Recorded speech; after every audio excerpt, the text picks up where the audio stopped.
नमस्कार दोस्तों। आज आप लोगों के बीच हम जो है सेमेस्टर 2 का जो है एक टॉपिक लेकर आए हैं। उस टॉपिक का नाम है भारतेंदु युग। तो देखिए दोस्तों, हमने जो है ये बहुत ही मेहनत से जो है इसका नोट्स को तैयार किए हैं। तो आप लोग जो है इसे प्लीज आप लोग देखिएगा और इसे कॉपी में नोट करके याद करने का प्रयास कीजिएगा। तो चलिए हम लोग जो है भारतेंदु युग को देखते हैं। तो देखिए दोस्तों, पहले सबसे पहले एक चीज कहना चाहेंगे कि आप लोग जो है हमारे चैनल को जो है सब्सक्राइब नहीं कर रहे, so please subscribe my channel. तो चलिए हम लोग जो है टॉपिक की ओर बढ़ते हैं और इसे समझने का प्रयास करते हैं। देखिए दोस्तों, ये जो टॉपिक हमने तैयार किए हैं ये बहुत ही मतलब सरल भाषा में है, जो आपको बहुत ही अच्छी तरह से समझ में आ जाएगी। तो चलिए देखते हैं। देखिए, ये सारा कुछ हमने यहाँ डिटेल देखिए लिख दिए हैं। ये सेमेस्टर 2 के लिए है। हिंदी कोर जिन्होंने हिंदी ऑनर्स रखा है उसके लिए है भारतेंदु युग।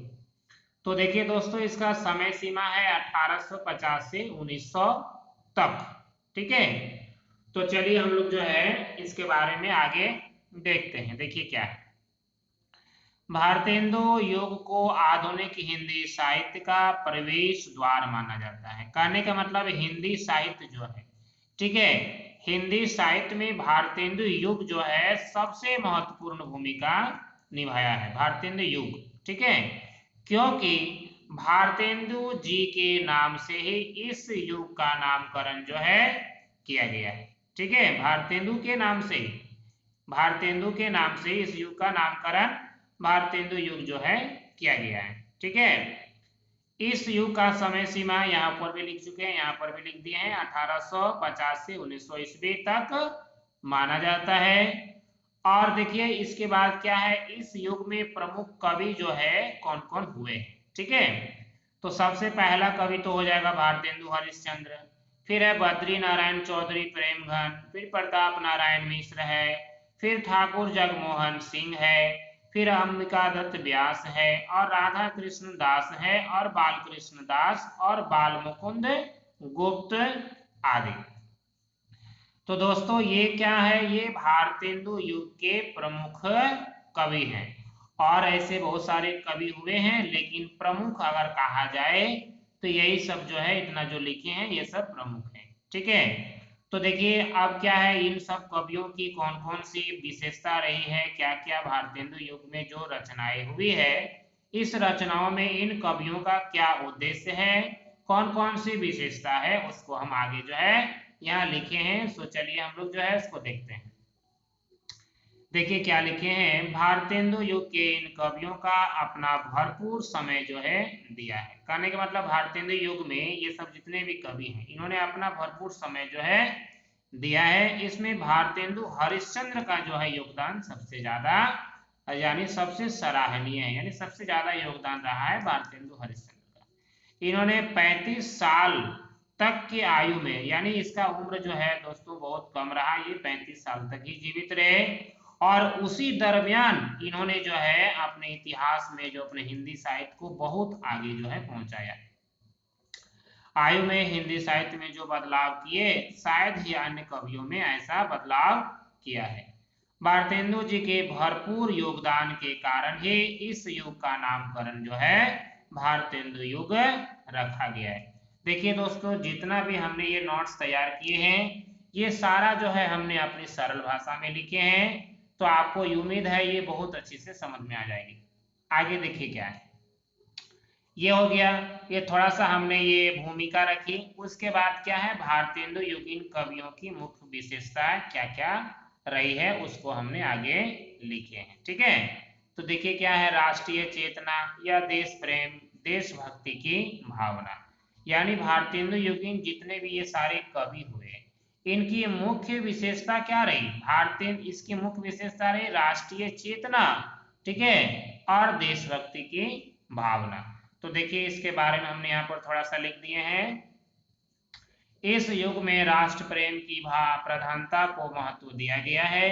इसमें प्राचीन गौरवशाली इतिहास को, महापुरुषों के जीवन को आधार बनाकर कविताएं लिखी गई है।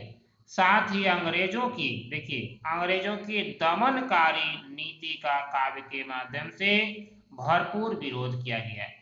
कहने का मतलब है दोस्त, जो ये सारे कवि हैं, ठीक है, इन्होंने जो भी रचनाएं लिखे हैं ये देश आजाद के पहले की रचना। देखिए समय के देख लीजिए क्या, 1850 से 1900, कहने का मतलब है ये आजादी के पहले की बात है। ये जितना भी कवि हुए हैं आजादी के पहले हुए हैं, और जो भी रचनाएं किए हैं वो आजादी के पहले किए हैं, और अंग्रेजों को देश से निकालने के लिए जो है इन्होंने ये सारी रचना रचे हैं।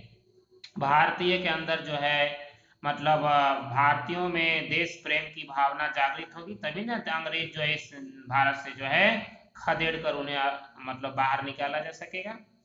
तो आगे देखिए क्या लिखे हैं, नीति काव्य के माध्यम से भरपूर विरोध किया। अतः हम कह सकते हैं कि भारतेंदु युगीन कवियों ने कविता के माध्यम से मानव के मन को बदलने का प्रयास किया और देश को आजाद कराने में भरपूर योगदान दिया। ठीक है, चलिए फिर आगे देखिए क्या लिखे हैं हमने तो देखिए वहां पहला हमने पॉइंट आपके क्या लिखे थे, भारतीय राष्ट्रीय युगीन कविता, राष्ट्रीय चेतना और देशभक्ति की भावना। उसके बाद देखिए हमने यहाँ दूसरा पॉइंट लिखे हैं सामाजिक जागरण। ठीक है, कहने का मतलब है दोस्त, देखिए यदि देश को, समाज को यदि बदलना है तो समाज के लोगों को जागृत करना पड़ेगा, तभी समाज में कुछ परिवर्तन हो सकता है। तो उन माने भारतेंदु युगीन कवियों की मुख्य विशेषता रही है सामाजिक जागरण। तो देखिए सामाजिक जागरण के बारे में हमने क्या लिखे हैं, भारतेंदु युगीन कवियों ने सामाजिक जागरण को माध्यम बनाते हुए समाज में हो रही कुरीतियों का अपने काव्य के माध्यम से विरोध किया है। नारी शिक्षा और विधवाओं के पुनर्विवाह पर जो है विशेष बल दिया है। कहने का मतलब है दोस्त, जैसे पहले जमाने में जब भारतेंदु युग से पहले का समय जो था उस समय विधवाओं को जो विवाह करने के लिए मना था, लेकिन भारतेंदु काल में जो है विधवाओं को पुनर्विवाह करने का जो है आदेश दिया गया। ठीक है, और जो है पुनर्विवाह होने का प्रचलन चालू हुआ। फिर देखिए क्या है, समाज में स्वस्थ और प्रगतिशील परंपराओं की स्थापना की गई की बात जो है काव्य में की गई है। कहने का मतलब है देखिए स्वस्थ और सभ्य समाज अगर हमारा नहीं होता है तो हमारा जो है समाज प्रगतिशील नहीं होगा। तो कवियों ने जो है स्वस्थ समाज की कल्पना जो है अपने काव्य में ज्यादा किए हैं। ठीक है, तो आगे देखिए क्या लिखे हैं, ताकि आने वाला समय में लोगों के अंदर जो है कुंठा की भावना जो है खत्म हो। ठीक है, कुंठा की भावना जागृत न हो। ठीक है, और लोग क्या हो, स्वतंत्र महसूस करें। ठीक है, उसके बाद फिर देखिए आगे क्या है, भक्ति भावना। भक्ति भावना के बारे में देखिए यहाँ लिखे हैं, भक्ति भावना रीति काल में, देखिए एक चीज यहाँ ध्यान दीजिएगा, रीति काल में क्या था दोस्त कि जो है राम कृष्ण और राधा सीता आदि को जो है मंदिरों से हटाकर जो है ना उसको नायक नायिका के रूप में जो है प्रस्तुत किया गया था रीति काल में। लेकिन भारतेंदु युग में जितने भी सारे कवि हुए इन्होंने इसका तो विरोध किया। ठीक है, और विरोध क्या किया, मतलब विरोध करते हुए इसको क्या किया, कवियों ने ऐसा नहीं किया, इन्होंने निर्गुण संत जैसे कबीर आदि की विरक्ति भावना को भी स्वीकार किया। ठीक है, और क्या किया, वैष्णव भक्तों की तन्मयता को उजागर किया। कहने का मतलब है रीति काल में जो हो रहा था मतलब नायक नायिका के रूप में भगवान को दर्शाया जा रहा था, लेकिन भारतेंदु युग में क्या हो गया, जो है भगवान को वैष्णव भक्तों की तन्मयता यानी भगवान को जो है उसको आदर और प्रेम की भावना से जो है उनको पुकारा जाने लगा भारतेंदु युग में। ठीक है, इस युग में कृष्ण काव्य की अधिक रचना हुई है तथा अन्य धर्मों के प्रति भी उदार दृष्टिकोण को दिखाया गया है। साथ ही भारत की बुरी स्थिति से बचाव के लिए भी भारतेंदु युगीन कवियों ने ईश्वर से प्रार्थना की है कि हमारा देश सुखी संपन्न हो। ठीक है, आगे देखिए क्या है, श्रृंगार भावना है। रीतिकाल के काव्य में श्रृंगार के प्रति अश्लीलता को अत्यधिक दर्शाया गया था। कहने का मतलब है दोस्त, भारतेंदु युग से पहले जो था रीतिकाल, ठीक है, 1700 से 1900 ईस्वी जो था, 1850 ईस्वी माना जाए, 1900 माना जाता है, लेकिन कहीं कहीं पर 1850 भी रहता है, 1850, ठीक है। तो रीतिकाल में जो था क्या था, अश्लील चीजें जो है बहुत ज्यादा प्रचलन में आई थी। कहने का मतलब है जो कविता रचना लिखते थे, जैसे घनानंद, जैसे विद्यापति, इन्होंने जो रचनाएं किए थे, तो ये थोड़ा सा भाषा जो है अश्लील भाषा था, तो उसका थोड़ा सा इन्होंने विरोध किया भारतेंदु युगीन कवियों ने, ठीक है। और क्या किया, अपने काव्य को सुधार करते हुए प्रेम वर्णन व श्रृंगार वर्णन को मर्यादा में रखते हुए जो है इन्होंने अपने काव्यों की रचना की है। आगे देखिए क्या है, हास्य और व्यंग्य, ये सब सारा पॉइंट है, ठीक है। आप अगर पॉइंट में लिखिएगा तो नंबर अच्छा मिलेगा। हास्य और व्यंग्य यानी भारतेंदु युगीन कवियों की यह प्रमुख विशेषता रही है, ठीक है। माना हास्य और व्यंग्य ये जो है प्रमुख विशेषता रही है भारतेंदु युगीन कवियों की, ठीक है। क्यों रही है, क्योंकि आजादी के पूर्व अंग्रेजों ने, ठीक है, अंग्रेजों ने जो देखिए, आजादी के पूर्व अंग्रेजों ने देखिए भारतीय पर जो अत्याचार किए थे, ठीक है, उसे भारतेंदु युगीन कवियों ने अपने कविता के माध्यम से हास्य व्यंग्य शैली को अपनाया, जिससे अंग्रेजों की अत्याचार का बोध भी हो और उसे समझ में भी ना आए। कहने का मतलब है दोस्त, इन्होंने जो है जो रचनाएं किए हैं वो हास्य व्यंग्य के माध्यम से क्या किए हैं, अंग्रेजों पर कटाक्ष किए हैं, ठीक है। यानी अंग्रेज उसे समझ भी नहीं पाए, ठीक है, और भारतीय जो है उसका उलाहना करे, उसको व्यंग करे, ठीक है। ये कविता का, ये उन लोग का मुख्य शैली था, हास्य व्यंग्य शैली, ठीक है। ये भारतेंदु युग के कवियों की। इस युग के कवियों में पश्चिमी सभ्यता, विदेशी शासन, राजनीति विषमताओं, सामाजिक अंधविश्वासों पर चुभते व्यंग से परिपूर्ण काव्य की रचना की है। देखिए यहाँ पर स्पष्ट हो गया, कहने का मतलब है व्यंग प्रधान जो है रचना की है, ताकि अंग्रेज जो है उसका विरोध न कर पाए, ठीक है, उसका विरोध अंग्रेज लोग जैसे नहीं कर पाए, यानी टेढ़ी भाषा में थोड़ी सी रचना हुई ताकि अंग्रेज उसको समझ नहीं पाए। और इन्होंने भारतेंदु युगीन कवि अपनी कविता में पैरोडी, स्यापा, ये सब गाली और मुकुरियों आदि के द्वारा अंग्रेजों पर व्यंग किया, यानी ये सब इसके द्वारा जो है रचनाएं किए हैं भारतेंदु युगीन कवियों ने। ये सब रचनाओं का मुख्य भाग ये सब रखे हैं, पैरोडी, श्यामा, गाली, मुकरिया, ये सब जो है प्रयोग किए हैं रचनाओं में, ठीक है। आगे आ जाता है प्रकृति चित्रण। देखिए प्रकृति चित्रण, भारतेंदु युगीन कवियों ने प्रकृति के सौंदर्य का स्वतंत्र रूप में चित्रण किया। कहने का मतलब है प्रकृति चित्रण को भी भारतेंदु युग ने दर्शाया, लेकिन उसमें जोर नहीं दिया है, वो स्वतंत्र रूप में जो है इसका प्रयोग किए हैं।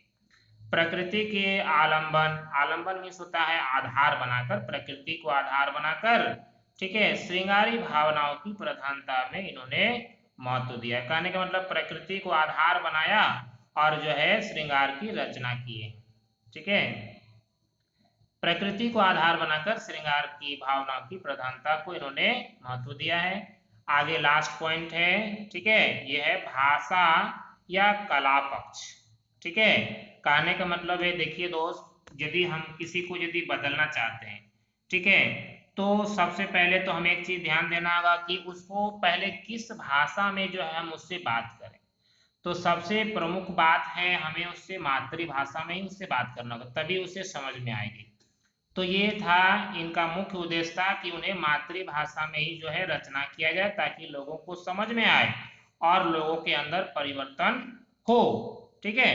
तो देखिए यहाँ क्या लिखे हैं, भारतेंदु युगीन कवियों मातृभाषा को अधिक महत्व दिया, क्योंकि मातृभाषा के द्वारा ही मानव में परिवर्तन संभव है। इसलिए इन्होंने यह विचार रखते हुए गद्य यानी कहानी रचनाओं के लिए खड़ी बोली का प्रयोग किया और पद्य यानी कविता रचनाओं के लिए ब्रज भाषा का प्रयोग किया।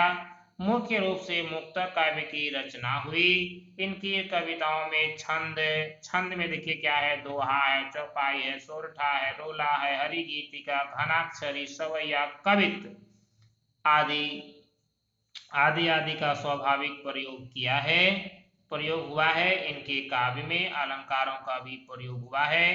इस प्रकार कवियों ने यह आशा करते हुए काव्य की रचना किए हैं कि हमारे काव्य के माध्यम से लोगों में परिवर्तन अवश्य ही हो सकते हैं।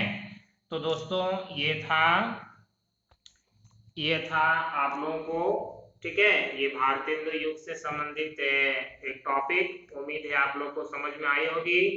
तो प्लीज आप लोग जो है इसे जरूर कॉपी में उतारिएगा प्लीज, और अपने दोस्त यार को शेयर जरूर कीजिएगा दोस्त, ठीक है। Thank you.